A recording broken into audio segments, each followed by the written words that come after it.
Received a defective return notice under Section 139(9).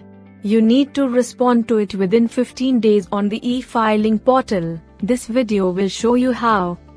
For using this service, the following conditions must be fulfilled. You must be registered on the e-filing portal and have an active PAN. You should have received a defective return notice under Section 139(9) or be an authorized representative for someone who has received such a notice. With this service, you can view and submit a response to the defective return notice online.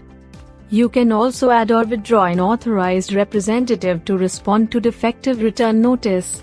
Let's see how to view the defective return notice on the e-filing portal. After logging into the portal, go to the Pending Actions menu and select E-Proceedings. On the E-Proceedings page, you can view the proceedings under For your action in capacity as self. Authorized representatives can view and action the same proceedings following the same process, but after clicking the As Authorized Representative tab. On the defective notice under Section 139(9) Proceeding Record, click View Notices. On the View Notices for e-Proceedings page, click Notice Letter PDF. On the next page, you can view the notice details and download a PDF of the notice. Now, let's see how to submit a response to the defective return notice and view it after submission. On the e-Proceedings page, click View Notices for the relevant record. On the next page, click Submit Response. You will be taken to a page where details of defect will be displayed. You need to agree or disagree with the defect. In case of one defect, you can provide your response on the same page. If there's more than one defect in your return, you will need to click Provide Response to agree or disagree with the defects. Select Agree or Disagree for the defect, as applicable. If you disagree, then you have to select the relevant reason for disagreement from the drop-down menu. If you select Agree, then you have to select the mode of response, which is online ITR form or offline utility. The online ITR form option is presently available only for ITR 1 and ITR 4. If you select online mode, the ITR form that you already submitted for that AUI will open, so you can correct the defects in it. Once done, submit the ITR form. Please note that if you wish to change the original gross total income or claim of deductions under Chapter 6A, you need to file a revised return. If you select offline mode, you need to click Attach File and upload the corrected return in XML or JSON format, generated from the offline utility. Once uploaded, click Continue. Then, click the Declaration checkbox and click Proceed to E-Verify. On the next page, choose how you would prefer to e-verify your response: Aadhaar OTP, EVC, or DSC. Refer to the How to E-Verify video to learn how to e-verify returns and forms. On success, you will get a message confirming the submission, and an email will be sent on your email ID registered with the filing.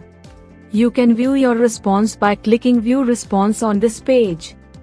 Alternately, to view your submitted response, you can click Go to e-Proceedings and view your response from the For Your Information tab. Click View Notices.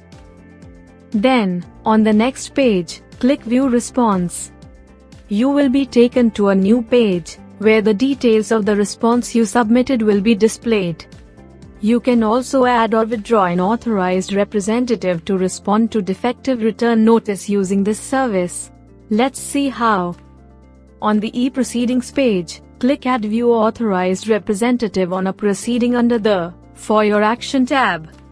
On the next page, you will see details of previously added authorized representatives. If you haven't added any, click Add Authorized Representative. Then, enter the required details, the authorized representative type, PAN, and name. Please ensure that the person being authorized has a legally valid power of attorney. Then, click Confirm. A 6-digit OTP will be sent to your e-filing registered mobile and email. Enter the OTP and click Submit. On submission, you will get a success message. The added person has to accept the request and upload their power of attorney within 7 days post login to e-filing. Now let's see how to withdraw an authorized representative. Click View e-Proceedings. On the e-Proceedings page, click Add View Authorized Representative. On the Authorized Representative or AR page, you may choose to withdraw an AR. To do so, click Withdraw for that AR. To activate the authorized representative again, click Make Active. The process will be the same as when adding a new AR. If the authorized representative request has not been accepted by the AR yet, they will be removed, and the status will change to cancelled. If the authorized representative status is request accepted, then you have to provide the reason for withdrawal before they can be removed. Click OK. Then, the status will change to cancelled. That covers all the facilities under the Response to Defective Return Notice service. Connect with us for more information.